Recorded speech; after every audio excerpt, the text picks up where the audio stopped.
Hello everyone. Today we are going to start with the new module number 4, subsystem design. So first topic in the subsystem design is architectural issues. So while designing any system, there may be some architectural issues. So we are going to discuss or the list the different architectural issues in this topic. So in all design process, a logical and systematic approach is essential.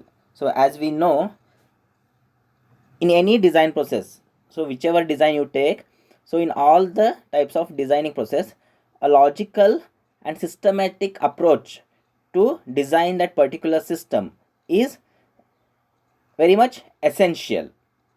So first thing you need to do is define the requirements. So as you know what is your system, so what are its requirements, that you need to define first.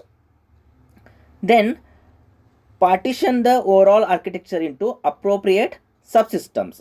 So partitioning of the system so that there are clear subsystems with minimum interdependence and interconnectivity. So remember here, partitioning is the important aspect in the architectural issue. So overall architecture is going to be partitioned into appropriate subsystems. A complete system is divided into multiple subsystems, in which a partitioning of the system you have to do such a way that there are clear subsystems with a minimum interdependence and interconnectivity. That means from one system to the another system, the dependency must be minimum, as well as the interconnectivity. That means the number of paths may be less here. Consider communication paths carefully. So communication paths, while choosing the paths, you have to be very careful. Next, floor plan, how the system is to map onto the silicon. So floor planning is very important here. So which subsystem, where to place it on the silicon, that is very much essential. You have to place the subsystem such a way that the communication path between the two subsystem is very short. It should not be a longer path, otherwise delays may take place or cumbersome in the circuit may results. That's why while placing the different subsystem into a silicon, a care must be taken that two adjacent subsystem which may require more communication, that has to be placed adjacent to each other. If you place it with a very higher distance, there may be a longer path required, and it become the circuit very complex. That's why floor planning is important. Then aim for regular structures. So regular structure means the same kind of structure is repeatedly used. That means your design effort will be reduced if you are using a regular structures. That means a regularity is defined here. That is, the hierarchical decomposition of a large system should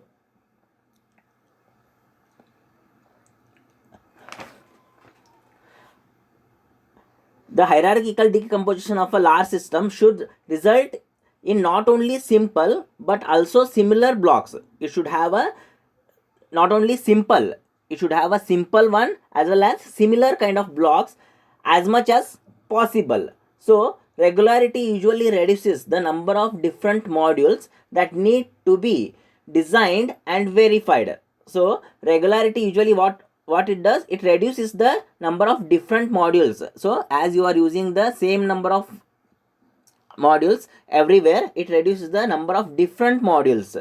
That's why that needs to be designed and verified at all the level of abstraction. So regularity reduces your effort of designing the different sub modules. That's why go for regularity.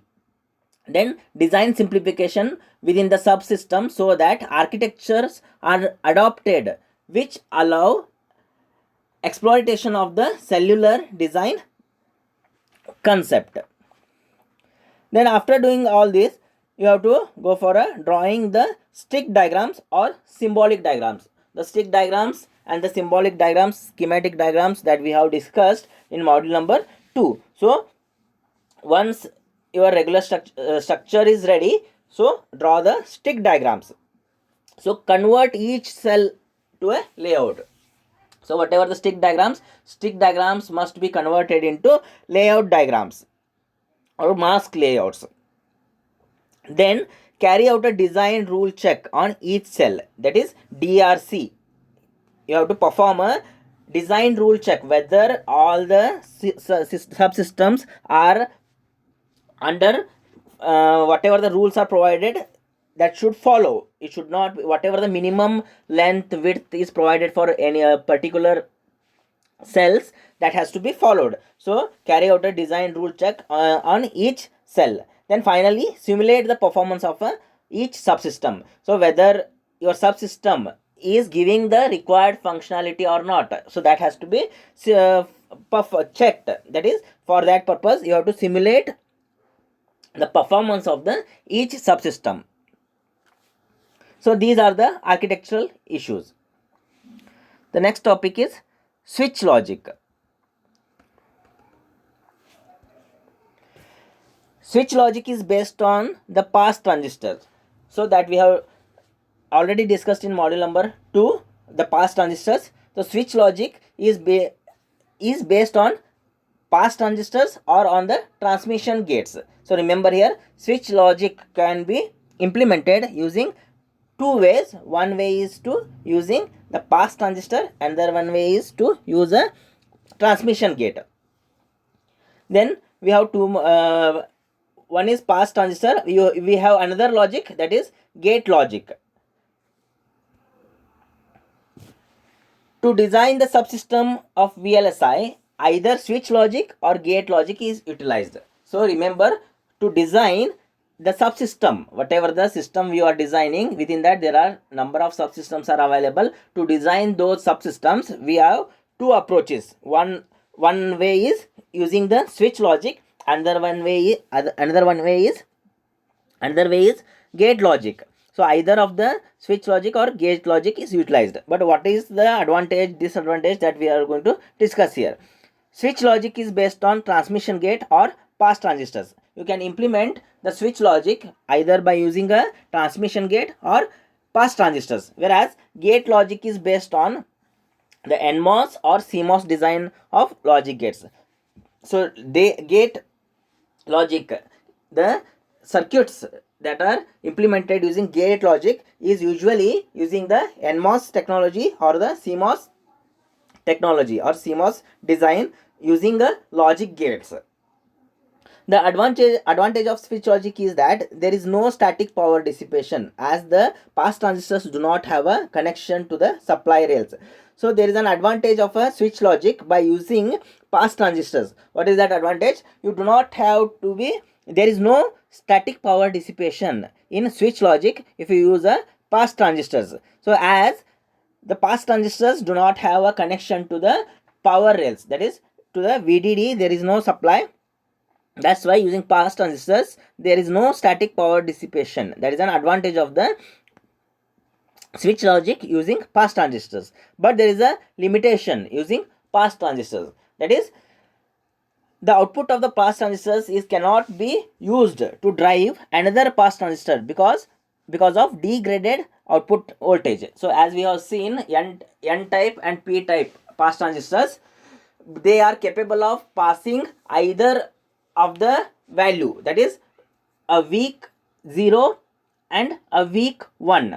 So when it passes a strong 0 and strong 1, so it can be utilized. But another part of that one is weak 0 and weak 1. That's why a degraded output is present at the by using that one you cannot drive another pass transistors. That's why the disadvantage of the of using pass transistor is you cannot drive another pass transistor because of the degraded output voltage.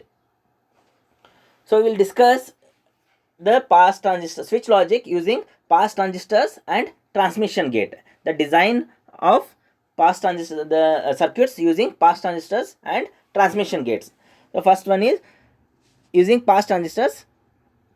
So switches and switch logic may be formed from simple N type or P type pass transistors, or you can also form switch logic using transmission gate.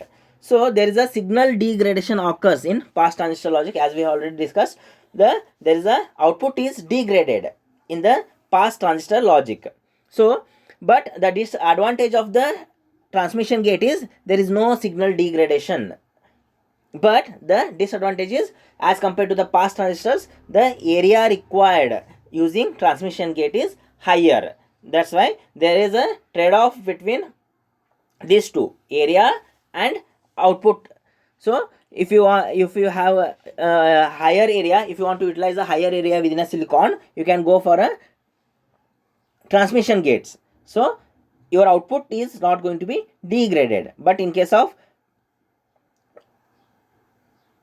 pass transistors, the output is degraded but area utilized is less. And one more advantage of using pass transistor is you do not have a static power dissipation.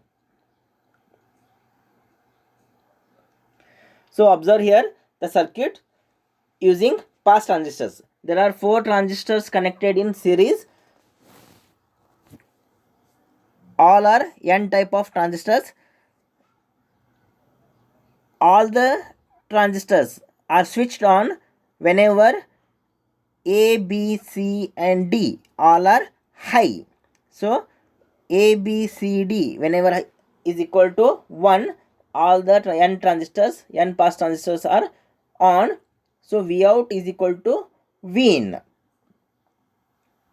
if it is passing a proper value.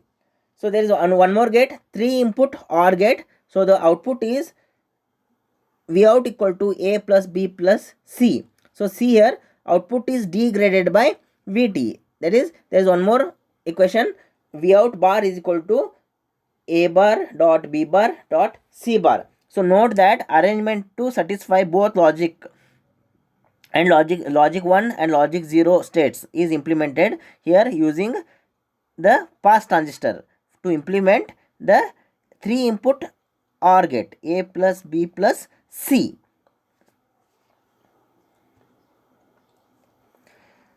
So first we will discuss the switch logic using pass transistors. Why the output is degraded? So NMOS switches cannot pass a logic 1 without threshold voltage Vt drop. So remember here we are going to discuss the first NMOS transistor. NMOS can pass a logic 0, a good logic 0, but it cannot pass a good logic 1, the weaker one. The output is degraded here. Whenever the input is 1, it cannot transmit it to the output. Output is degraded. Why it is so? So observe the symbol. It's a symbol of a N type pass transistor. VDD, drain, gate and source. When drain and gate both are held at VDD, your output output is VDD minus VT. That is,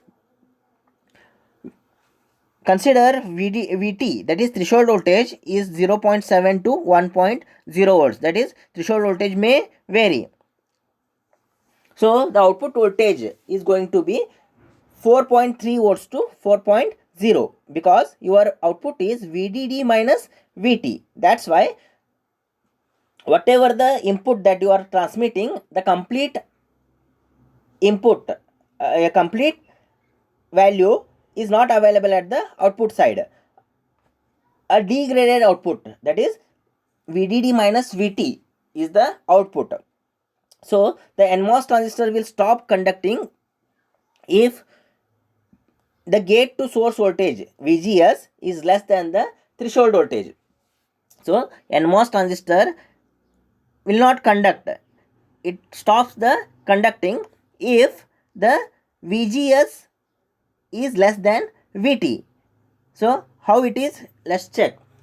Let Vt is equal to 0.7. So apply this Vt, that is threshold voltage. To switch on the transistor, your input must be greater than or equal to the threshold voltage. So that Vt is 0.7. So as source goes from 0 to 7, so observe there, as the source, at source it changes from 0 to 5 volts, that is VGS,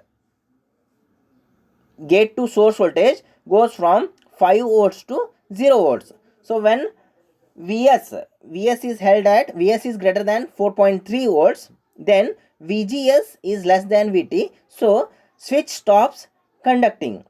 That's why Vd left, that is at the output, that is drain at the drain, the output is taken. So Vd, at the Vd, the left output is going to be Vdd minus Vt. So Vdd is 5 volts and Vt we have considered as 0.7. So 5 minus 0.7 is going to be 4.3 volts. So or it is Vdd minus Vt, that is going to be the output. That's why you are going to get a weaker one in case of N type pass transistor. Similar to that one, here the discussion is on the P transistor, PMOS transistor. When PMOS transistor is used, the Vt is negative here, that is threshold voltage is negative.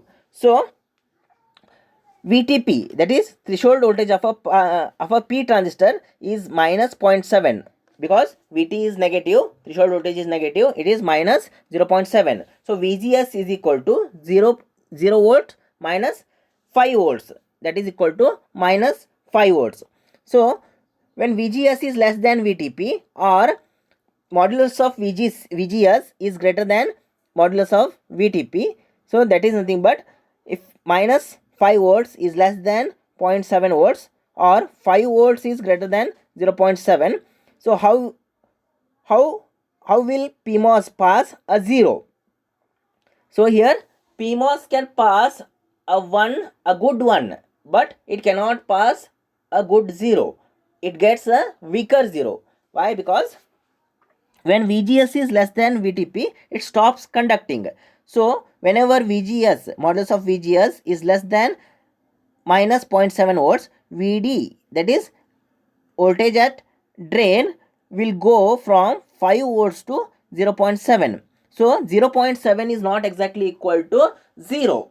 So some value is present here. That's why it passes a weaker 0. Some voltage level is available, that is up to 0.7 volts. That's why it cannot pass a good 0, it passes a weaker 0. That's why a weaker 0 is nothing but a degraded output. So remember, N transistor can pass a good 0, but good 0 or strong 0, but weak 1. Whereas P transistor can pass a strong 1 but a weak 0.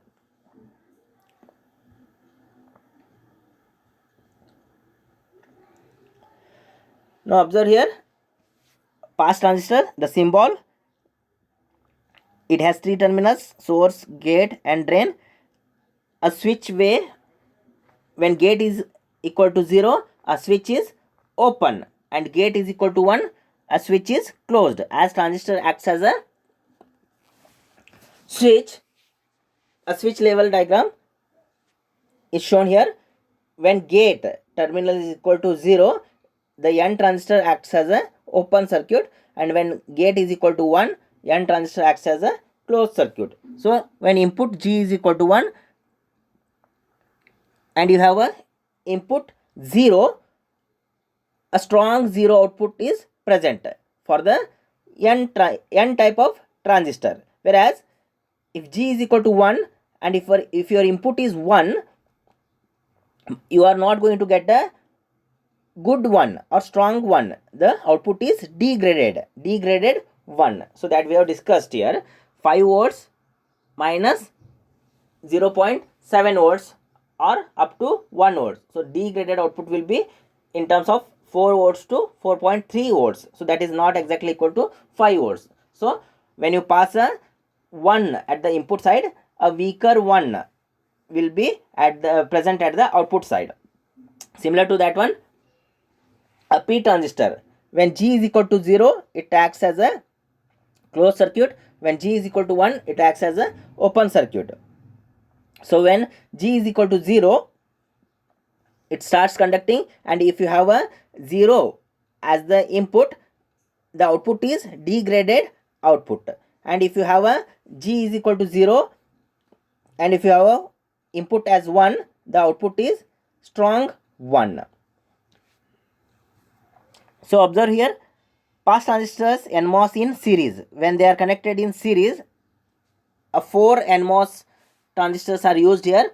All they are connected in series. What is the output at the last transistor that we are going to discuss? So as we have already discussed of single transistor, so when 5 volts is applied at the gate of the N transistor, and you have a input changing from 0 to 5 volts at the source side, the output is 4.3 volts, that is VDD minus VT. And if you connect the number of transistors in series, a final output again you are going to get is VDD minus VT, that is 5 volts minus 0.7 volts, that is nothing but 4.3 volts. If you consider VT as 0.7 volts, then your output, final output, is going to be a degraded one, that is 4.3 volts.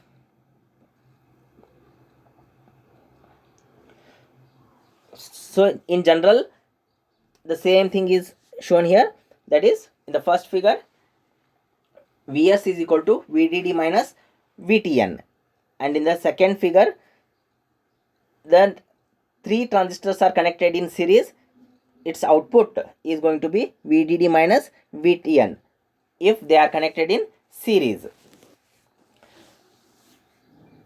A P transistor is shown.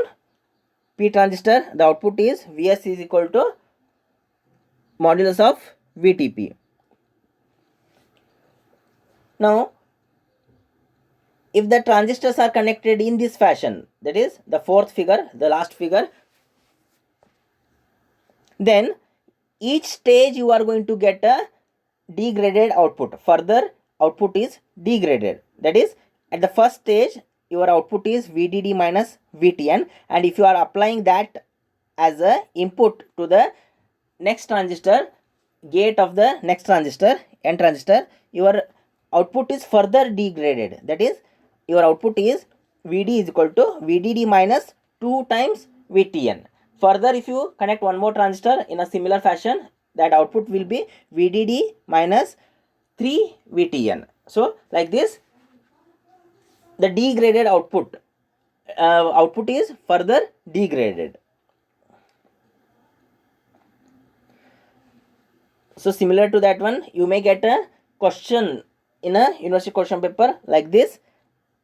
Find out what is VA, what is VB, what is VC, then what is your V0. So if 5 volts is the gate voltage and 5 volts is a source, then if you consider VT as 0.7, then VA is equal to 5 volts minus 0.7. VB is equal to, similar to that one, 5 volts minus 0.7. VC is equal to 5 volts minus 0.7, and final V0 is also equal to 5 volts minus 0.7, that is equal to 4.3 volts. Here some voltage levels will be given. VDD as 5 volts, VT if you consider 0.7, so what will be the output? So 5 volts minus 0.7, that is 4.3. So VDD minus VT. Further it is degraded when the connection is in this fashion, VDD minus 2VT, that is VDD minus 2 times 0.7. Further VDD minus 3 times 0.7, that will be your output. Now, until now we have discussed switch logic using pass transistors, and this topic is switch logic using transmission gates. So as we know, transmission gate is made up of both N type of pass transistor and P type of pass transistor. The advantage is that it passes both strong 0 and strong 1. There is no output is degraded here. Both outputs, that is strong 0 and strong 1, are available at the output side. Only disadvantage is that the area required is higher as compared to the pass transistors. Now we'll see how are both a strong 1 and strong 0 are passed here. That is transmission gate pass transistor configuration. Observe the circuit diagram here. A pass transistor circuit is made up of one N type transistor, one P type transistor, A and B. So a inverter is connected, that is a I is connected directly to one input and it is inverted to the another input. When I is equal to 1, whenever I is equal to 1, both the transistors are on. That is because I is directly connected to the N transistor and I is its inverted value is connected to the P transistor. So N transistor required 1 as the input to switch on, whereas P transistor required 0 as the input to switch on. So when I is equal to 1, both transistors switched on. So whatever the value of A, that is available at B. So A is the input.